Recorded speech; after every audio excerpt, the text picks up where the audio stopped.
Mind Right Monday tip of the week. I'm Bonnie Kelly, and this week we're going to talk about the science of getting rich.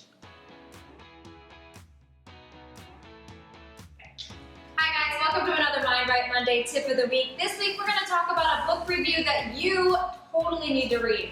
So every now and then I like to just share about a book that maybe I came across, and this one was written by Wallace Wattles, and it was written in 1902, and it's called The Science of Getting Rich.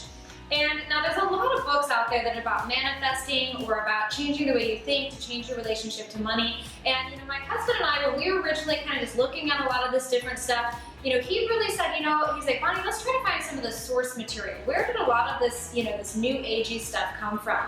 And so on his search, he found this, and both of us really, truly got a lot from it.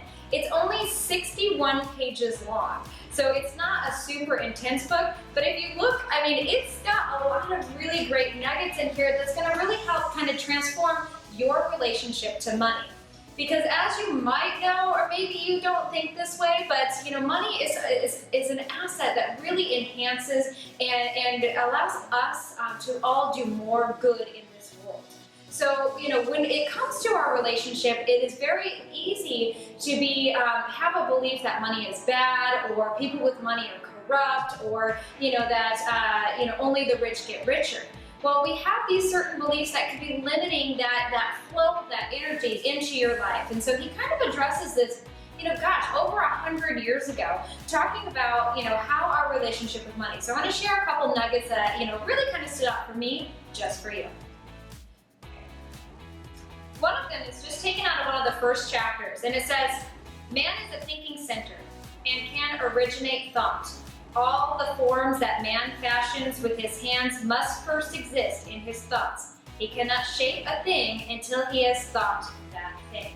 So one of the most powerful things, to really take away from this is to recognize that your thoughts are truly going to start leading you in a certain direction. You may have heard me say that thought, feeling, actions, right? Is that a lot of our actions, reactions, or inactions can directly be traced back to our thinking patterns.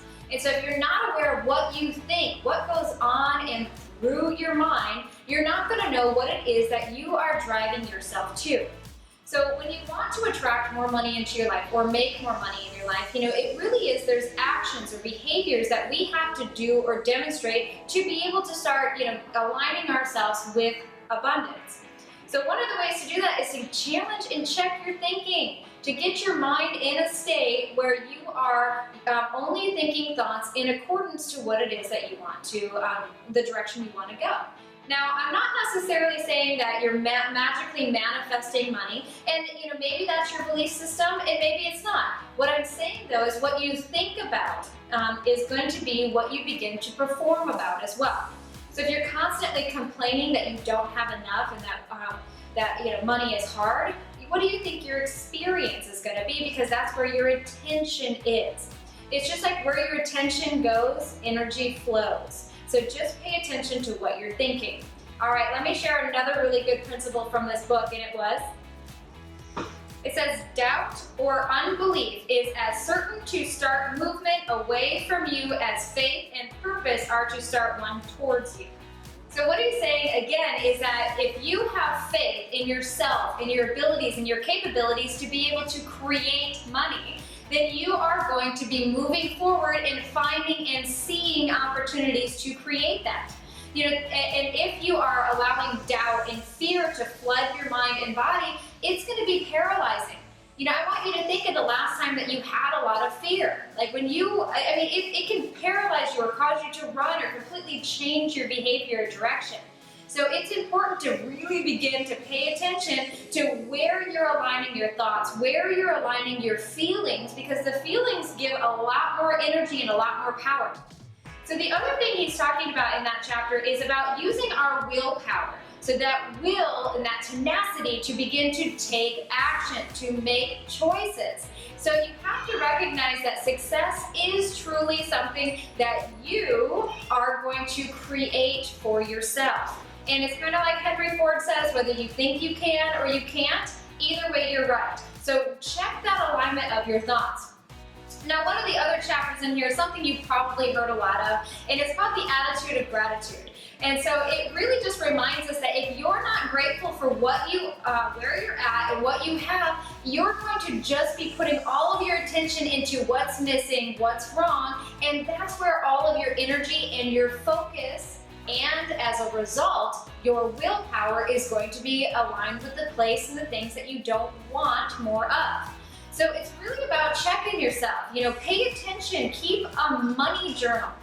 So this is something, I practiced years and years ago about tracking my money thoughts. Do I allow a lot of fear and insecurity to come in? Do I feel devastated when a deal or a client chooses not to work with me and someone else?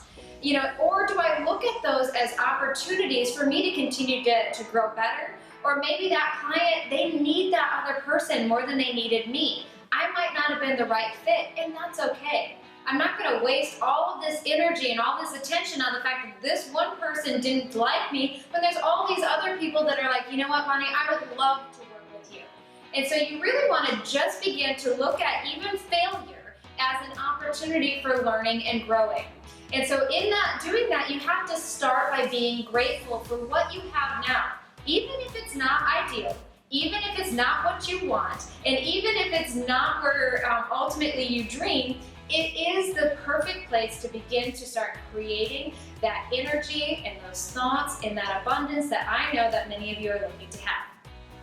So let us know about your abundance tips. Hopefully go out there and get this book. It really is a good, easy read. I think I paid $3.99 on Amazon, you guys. It's not very expensive, but it's worth it. I mean, there was a lot of nuggets that I pulled out of here. There's some stuff that I was like, that doesn't fit me. But for the most part, I really, truly got a lot of value out of it. So give us your tips. Let us know what your tricks and tips are to get your mind right when it comes to money, and comment below. Don't forget to email us your personal development questions at getinspired@bonniekelly.me, and also follow us on social media. You know that we are always posting different videos and cool tips, and always letting you know where in the world is Bonnie Kelly. And we are all over the place teaching classes and workshops, weekend courses, retreats for people just like you. So hopefully this week helped you get your mind right when it comes to money, and we'll look forward to seeing you guys next week.